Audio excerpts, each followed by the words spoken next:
دوستو اس سے پہلے کی ویڈیو میں ہم نے دیکھا مثنوی کیا ہے، اس کے بارے میں جانا۔ علامہ شبلی کے مطابق مثنوی کی کیا اوصاف ہونا چاہیے، مثنوی کی کیا خصوصیات ہونا چاہیے۔ اس ویڈیو میں ہم بات کریں گے مثنوی کا ارتقاء دکن اور شمالی ہند میں۔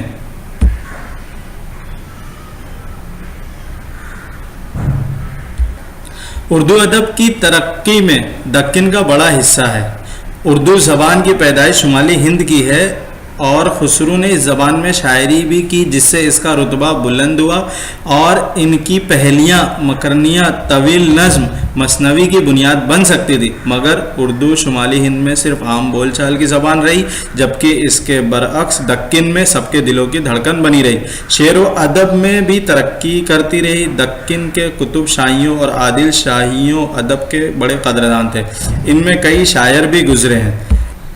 نظم کے علاوہ وہ غزل اور چھوٹی چھوٹی مثنویاں بھی لکھے ہیں۔ دکن کے ابتدائی دور کی سب سے اہم مثنوی جو ہے وہ ہے خوب ترنگ۔ اس کے جو مصنف ہیں ان کا نام ہے خوب محمد چشتی۔ یہ ایک طویل مثنوی ہے، اس میں تصوف یعنی صوفیت، خدا سے لو لگانا وغیرہ کی تعلیم دی گئی ہے۔ زبان نامانوس ہے، نصیحتوں کو دلچسپ بنانے کے لیے اور سبق آموز ہو، اس لیے مثنوی چھوٹے چھوٹے قصوں اور کہانیوں سے بھری پڑی ہے۔ مقیمی ایک مشہور شاعر ہیں، ان کی مثنوی چندربن کو غیر معمولی مقبولیت حاصل ہوئی۔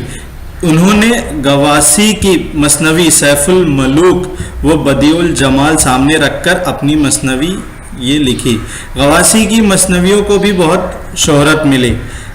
کمال خاں رستمی نے عام روش سے ہٹ کر خاور نامہ نام کی مثنوی لکھی، جس میں حضرت علی رضی اللہ تعالیٰ عنہ کے اوصاف اور کارنامے بیان کیے گئے ہیں۔ نصرتی علی عادل شاہ ثانی کے دربار کا ملک الشعراء تھا، وہ زبردست مثنویاں، اس نے 2 زبردست مثنویاں علی نامہ اور گلشن عشق لکھی۔ علی نامہ تاریخی رزمیہ ہے، رزمیہ مطلب جنگ سے متعلق جس میں مغلوں اور شیواجی سے جنگ کے واقعات درج ہیں، اور گلشن عشق بزمیہ مثنوی ہے، جس میں حسن و عشق کے معاملات بڑی نفاست اور خوبصورتی کے ساتھ بیان کیے گئے ہیں۔ ہاشمی ایک نابینا شاعر گزرا ہے، اس کا شمار بھی قدیم اردو کے زبردست شاعروں میں ہوتا ہے۔ اس کی مثنوی یوسف زلیخا کو بڑی مقبولیت حاصل ہوئی۔ ابن نشاطی کی پھول بن، سراج کی بوستان خیال دکنی شاعری کا شاہکار قرار دیا جا سکتا ہے۔ طبعی کی بہرام اور گل اندام بھی مشہور ہوئی ہیں۔ رزمیہ مثنویہ تو دکن میں لکھی گئی اور اکثر میں سادگی اور انداز بیاں فطری ہے۔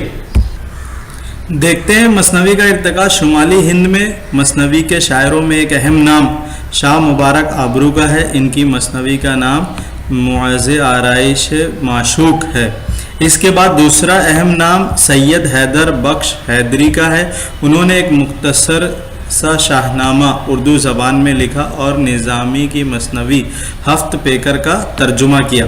شمالی ہند میں مثنوی کے کامیاب نمونے میر نے ہی پیش کیے، لیکن میر کی مثنویوں میں قصہ پن کی کمی کھٹکتی ہے، ساتھ ہی ساتھ پلاٹ بھی ڈھیلے ڈھالے ہیں اور کردار نگاری بھی کمزور ہے۔ لیکن یاد رکھنے کی بات یہ ہے کہ میر شمالی ہندوستان میں مثنوی نگاری کا آغاز کر رہے تھے، ان کے سامنے اعلیٰ درجے کی مثنوی کا کوئی نمونہ موجود نہ تھا۔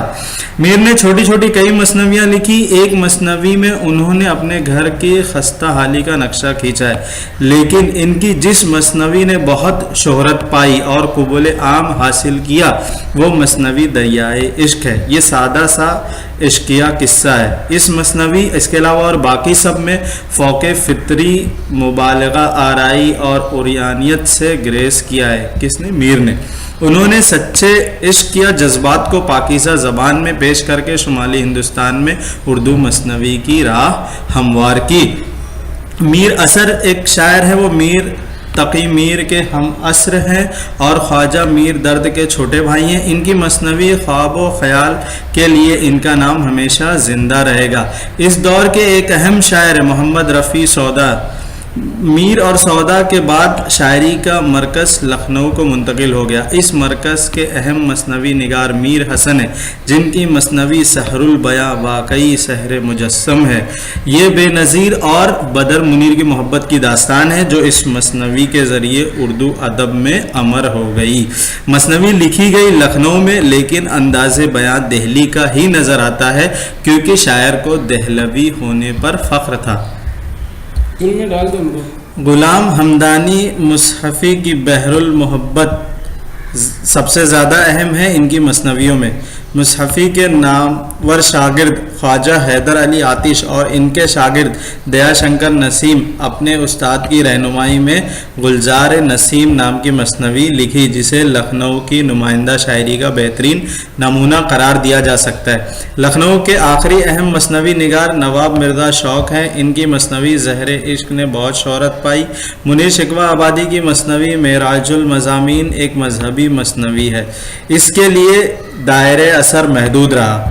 علاوہ ازیں زبان و بیان کے اعتبار سے بھی اس کا پایہ بہت بلند نہیں. دہلی پھر سے شاعری کا مرکز بنتا ہے اور ذوق، مومن اور غالب جیسے باکمال شاعر پیدا ہوتے ہیں. غالب کی توجہ زیادہ غزل پر مرکوز رہی اور صرف عام کی تعریف میں ایک مثنوی کہی درصفت انبا لکھی مگر یہ نہایت غیر اہم ہے. مومن نے چند اچھی مثنویاں لکھی. ان میں قول غمی قابل ذکر ہے. داغ امیر محسن کی مثنویاں بھی دلکش ہیں. پھر سر سید کے زیر اثر مولانا محمد حسین آزاد نے بھی کئی مثنویاں لکھی. پھر اقبال کی مثنویوں میں فلسفہ نظر آتا ہے. مختصر یہ کہ شمالی ہندوستان نے مثنوی نگاری کے میدان میں قابل قدر خدمت انجام دی اور بہت بلند پایا نہ سہی لیکن بہت سی دلکش و پرتاثیر مثنویاں پیش کی. اس ویڈیو میں بس اتنا ہی. آپ سے گزارش ہے کہ اگر آپ اس میں کچھ درستگی چاہتے ہیں، کچھ کریکٹ کرنا چاہتے ہیں تو پلیز کمنٹ میں اپنا فیڈ بیک دیجیے اور اگر آپ کو لگتا ہے کسی اور کے لیے بھی فائدہ مند ہے تو ان کے ساتھ بھی شیئر کیجیے. شکریہ.